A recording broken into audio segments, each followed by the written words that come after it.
Assalamualaikum warahmatullahi wabarakatuh.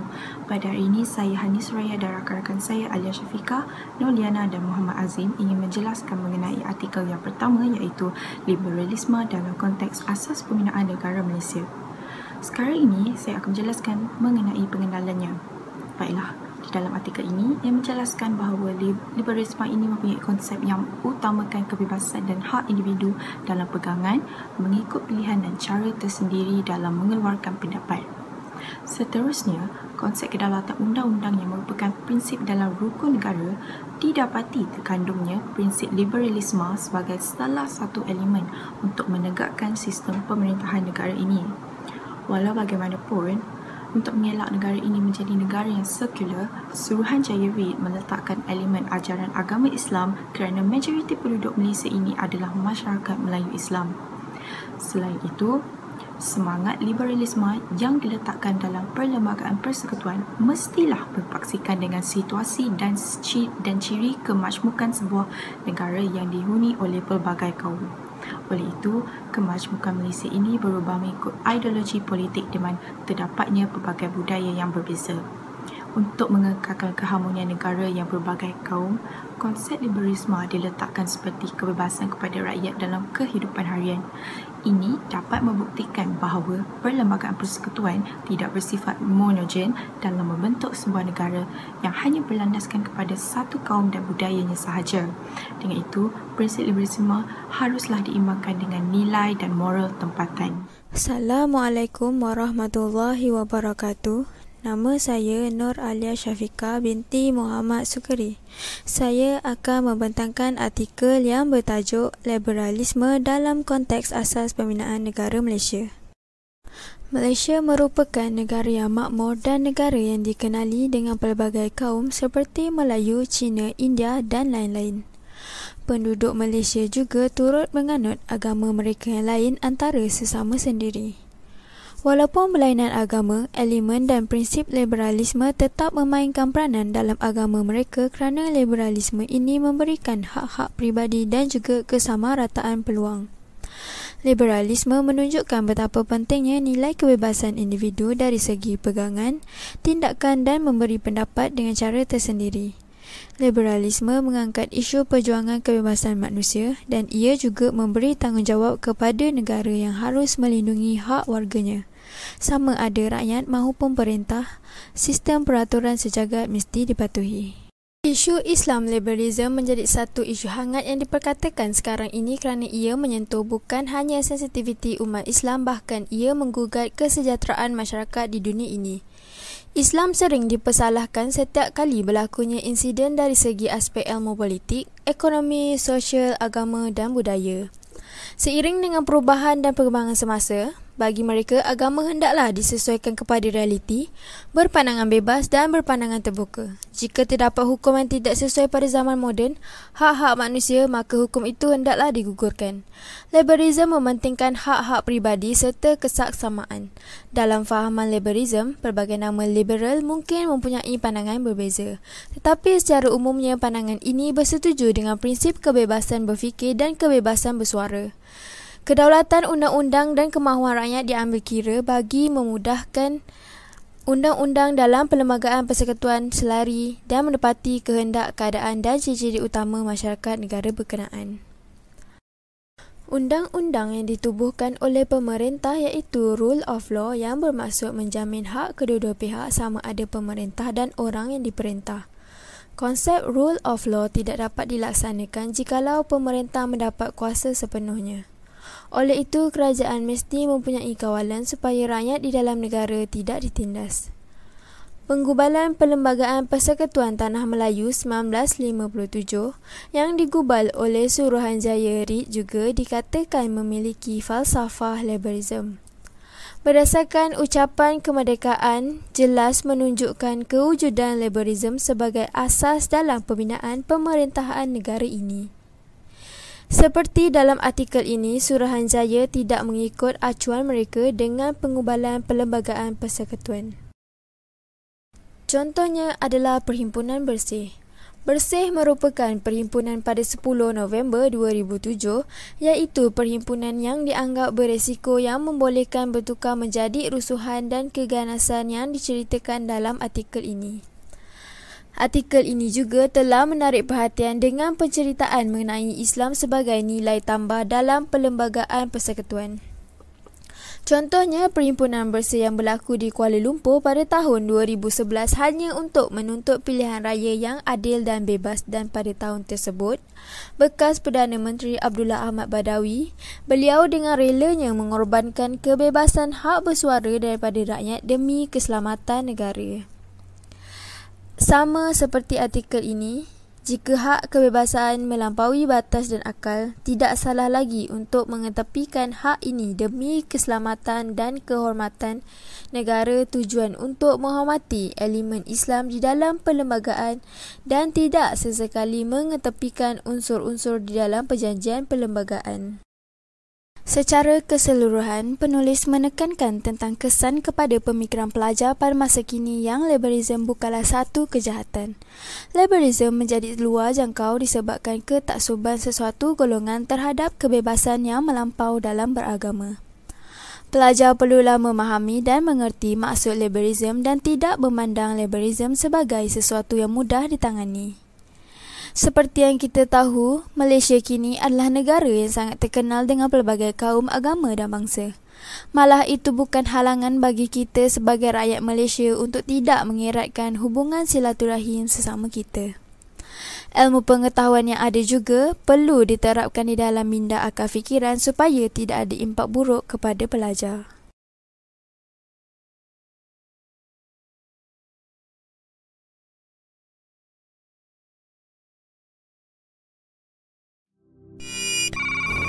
Assalamualaikum warahmatullahi wabarakatuh. Nama saya Nurliana binti Abu Hassan, ingin membentangkan tentang liberalisme dalam konteks asas pembinaan negara Malaysia.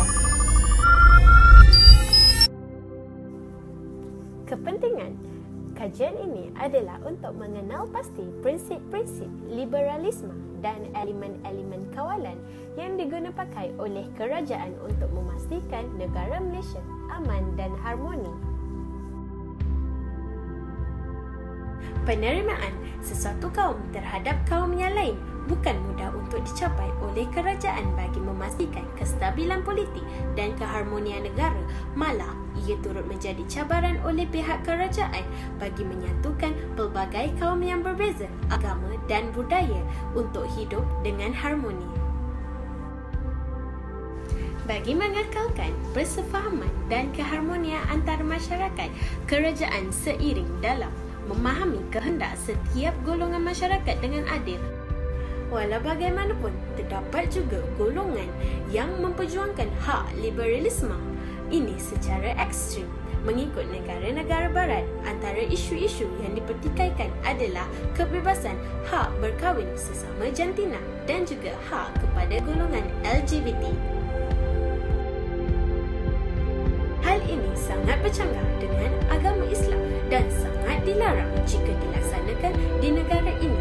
Agama persekutuan merupakan agama Islam yang perlu dihormati dan sebarang tuntutan yang melanggar hak agama dan orang Islam adalah sangat tidak dibenarkan.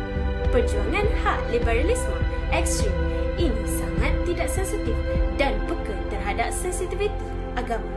Fahaman ekstrim sebegini harus ditolak kerana bertentangan dengan prinsip dalam perlembagaan negara. Kami bersependapat bahawa liberalisme di dalam Undang-Undang Malaysia bukan liberalisme atau kebebasan yang melampau seperti keruntuhan akhlak, penurunan nilai akidah dan berlakunya porak-poranda terhadap agama Islam, tetapi hanya hak kebebasan bersuara, hak kebebasan menubuhkan kesatuan dan hak kebebasan berhimpun secara aman.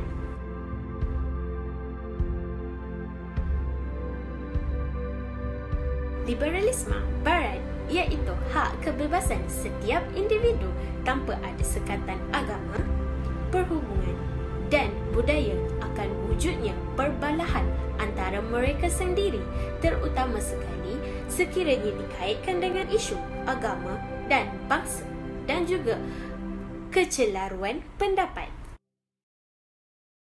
Pergubalan Perlembagaan Persekutuan 1957 iaitu memberi hak kebebasan kepada rakyat dengan fasal 1A. Semua warga negara berhak bebas bercakap dan berfikiran. 1B. Semua warga negara adalah berhak berhimpun secara aman dengan tidak bersenjata. 1C. Semua warga negara adalah berhak untuk menubuhkan persatuan. Sekiranya kita berfikir secara bertentangan, iaitu tiada sedikit hak liberalisme, mungkin negara kita akan menjadi mundur dari sektor politik, pembelajaran, inovasi, pentadbiran, kerana semua idea hanya datang dari pentadbir negara dan rakyat Malaysia tidak mampu untuk mengemukakan pandangan dan juga idea masing-masing. Masyarakat secara bebas dikenali sebagai self-interest yang hanya mementingkan kepentingan dan kemahuan yang mereka inginkan sehingga menyebabkan memberi kesan negatif. Jabatan Agama Islam berperanan sangat penting di Malaysia. Sekiranya tidak adanya mereka, terdapat lebih ramai lagi anak luar nikah atau dikenali sebagai anak haram. Skamer dikenali sebagai kumpulan penipu bersiri. Aktiviti yang kumpulan ini sering lakukan seperti penjualan telco, skim cepat kaya, penjualan insurans, telah meragul wang mangsa yang ketika itu mereka amat memerlukan sumber kewangan untuk menampung perbelanjaan seharian mereka. Di dalam artikel ini telah menerangkan bahawa liberalisme ialah falsafah yang menekankan prinsip kebebasan, tanggungjawab individu, kedaulatan undang-undang, kerajaan terhad dan ekonomi pasaran terbuka. Masyarakat kini sering diwawarkan bahawa liberalisme ini boleh merosakkan akidah akibat ketaksuban kepada kebebasan yang melampau dalam agama. Namun, dalam konteks Malaysia dan perlembagaan, pemikiran setiap individu haruslah berfikir secara terbuka dan tidak melihat liberalisme dalam lingkup yang sempit. Kesimpulannya, liberalisme merupakan falsafah besar yang mempunyai cabang pelbagai bidang. Antaranya termasuklah agama, ekonomi, budaya, politik dan sosial.